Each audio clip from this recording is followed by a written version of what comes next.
Сәлеметсіздер ме? Шығыс Қазақстан облысы Үржар ауданы Үржар колледж коммуналдық мемлекеттік мекемесі. Бүгінгі сабағымыздың тақырыбы электр сыйымдылық, конденсаторлардың құрылысы және түрлері. Физика пәнінің оқытушысы Шеннер Мадина Ивановна. Балалар, мен сендерге мынандай сұрақтар қояйын. Телерадио аппаратураны жөндеу маманының көмегіне жүгінген уақытыңыз болды ма? Қалай ойлайсыз, ол немен айналысады? Осы бөлшектерді атай аласыз ба? Бұл маманға физиканың қай бөлігін білген дұрыс? Балалар, осы сұраққа кеңінен жауап беру үшін бүгінгі сабағымыз осыған байланысты.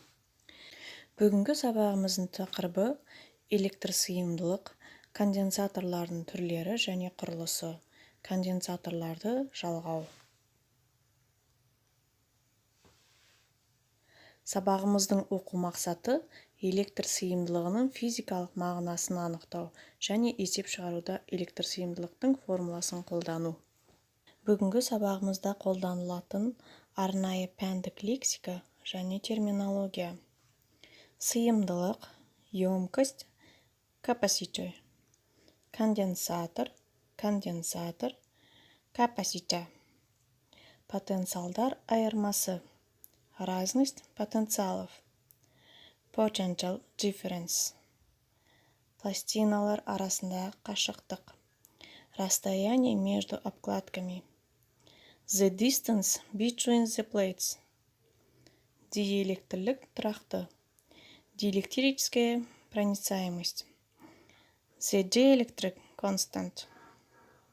Өткізгіш, проводник, кондуктор. Диэлектриктер.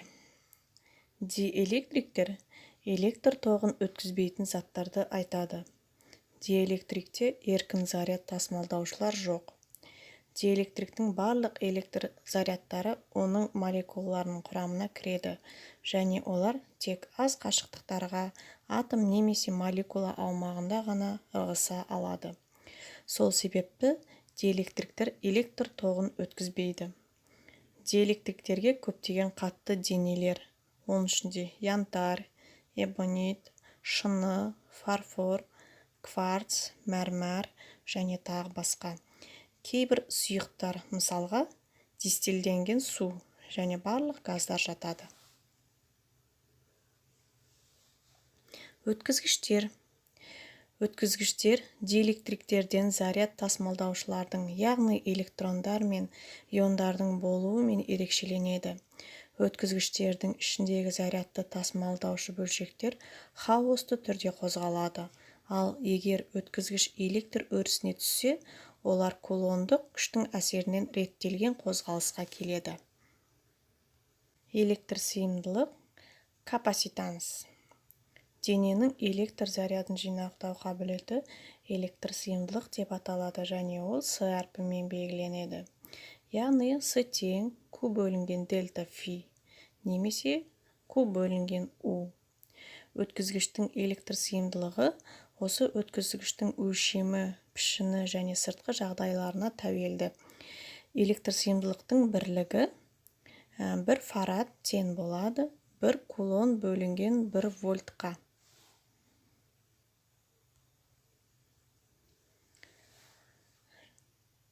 Си жүйесінде электр сыйымдылықтың бірлігі ретінде фарад алынған.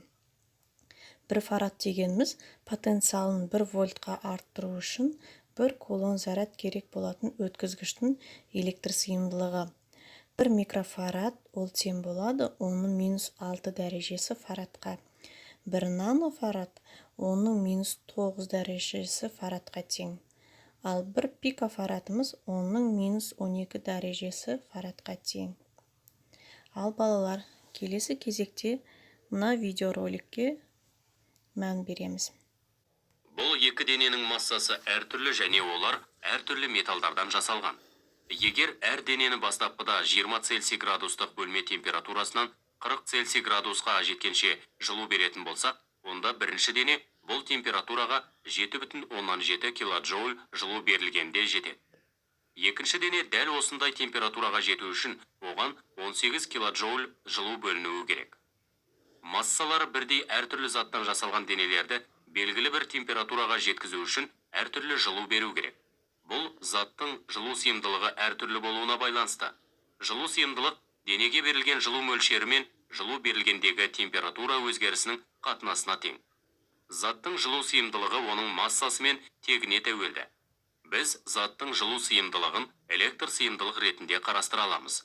Өткізгіштің потенциалы белгілі бір мәнге жетуіне қажетті зарядтың мөлшерін тауып аламыз. Өткізгіш зарядының оның потенциалына қатынасы өткізгіштің электр сыйымдылығы деп аталады. Байқағанымыздай, бұл шама өткізгіштің формасы мен өлшеміне байланысты.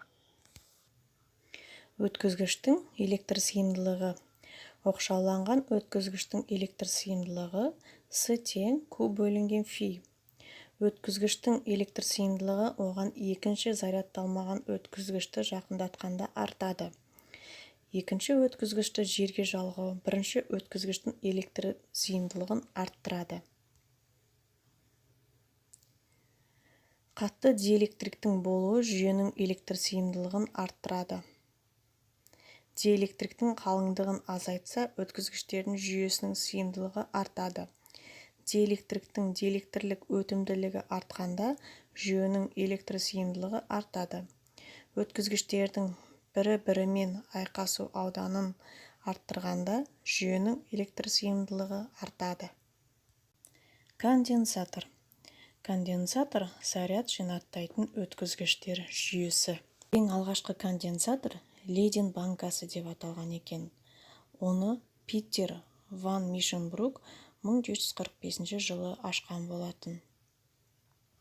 Лейден университетіне байланысты Лейден банкасы деп атаған екен. Сонымен балалар, Лейден банкасын үй жағдайында жасап көрейік. Ол тәжірибе қауіпті, сондықтан да абай болуы керек. Бізге тоқ көзі және сымдар, одан кейін әйнек банка, одан кейін көптеген фольга қажет.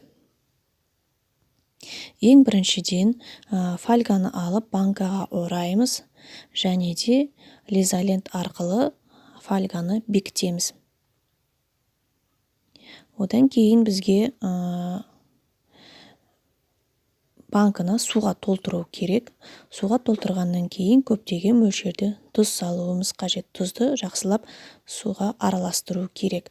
Одан кейін банканың қақпағын изолент арқылы жасаймыз, себебі бізге түтікше салу үшін орын қалдыру керек. Осы фольганы арқылы түтікше жасаймыз. Түтікшенің ортасында жаңағы тұзды судың мөлшері болуы керек. Сол кезде нәтижені байқауға болады. Тоқты қосамыз, және де осы кездегі нәтижеге қараңыздар. Яғни арада нәтиже бар, тоқ көзі бар, байланыс бар деген сөз. Байланыс бар екенін көреміз.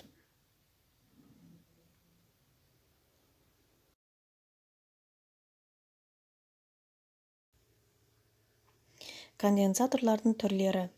Жазық конденсатор. Жазық конденсатордың сыйымдылығы С тең эпсилон, эпсилон нолевой, С бөлінген Д. Электр өрісінің кернеулігі Е тең Q бөлінген эпсилон, эпсилон нолевой көбейтілген С. Цилиндр тәріздес конденсатор. Оның сыйымдылығы С тең 2π, эпсилон нолевой, эпсилон R, L бөлінген жақша ішінде R2 бөлінген R1. Электр өрісінің кернеулігі Е тең Q бөлінген 2πr L эпсилон, эпсилон нолевой. Шар тәріздес конденсатор. Оның сыйымдылығы С тең 4π, эпсилон, эпсилон нолевой R. Электр өрісінің кернеулігі Е тең Q бөлінген 4πr квадрат, эпсилон, эпсилон нолевой.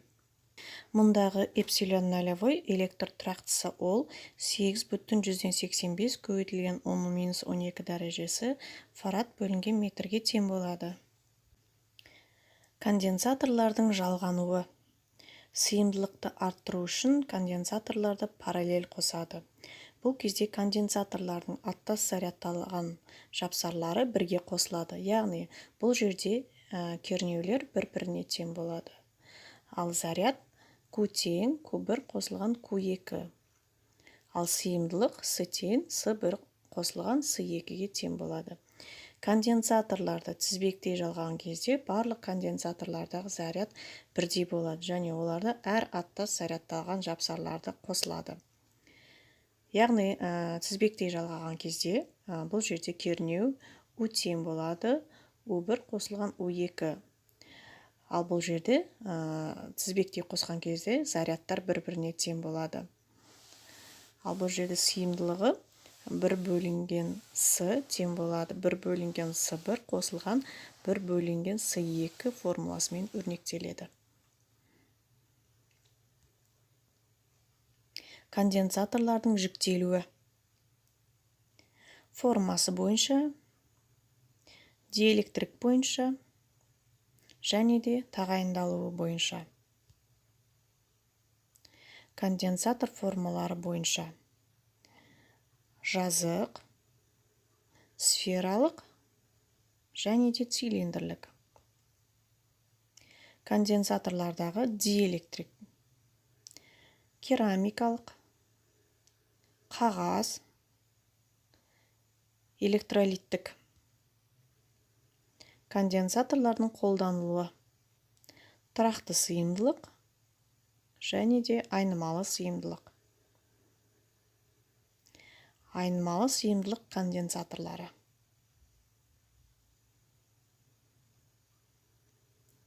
Сонымен бүгінгі сабағымызды бекітетін болсақ, конденсатордың негізгі сипаттамасы оның электр сыйымдылығы болып табылады. Қатты диэлектриктің болуы жүйенің электр сыйымдылығын арттырады. Диэлектриктің қалыңдығын азайтса, өткізгіштер жүйесінің сыйымдылығы артады. Диэлектриктің өтімділігі артқанда, жүйенің электр сыйымдылығы артады. Өткізгіштердің ауданын арттырғанда, жүйенің электр сыйымдылығы артады. Конденсаторларды сыртқы механикалық әсерлерден қорғау үшін оларды арнайы корпустармен қаптайды. Сонымен балалар, ендігіде альтернативті жауабы бар тест «я» немесе «жоқ» деу арқылы осы сұрақтарға жауап жазамыз. Конденсатор атқаратын қызметі электр зарядын жинақтау. Конденсатор деп жұқа электр қабатымен бөлінген екі өткізгіштен тұратын жүйені айтады. Конденсатор астарларындағы зарядтар модулі және таңбалы бойынша бірдей болады. Конденсатордың заряды деп оның астарларының біріндегі заряд шамасын айтады. Электр сыйымдылық деп екі өткізгіштің қанша заряд жинақтай алатынын сипаттайтын шаманы айтады. Жазық конденсатордың электр сыйымдылығы өткізгіштердің ауданына ғана тәуелді. Балалар, осы сұрақтарға «я» немесе «жоқ» деп арқылы жауап жазамыз. Балалар, бүгінгі сабағымыз түсінікті болса, үй жұмысына осы есепті шығарып келеміз. Сау болыңыздар.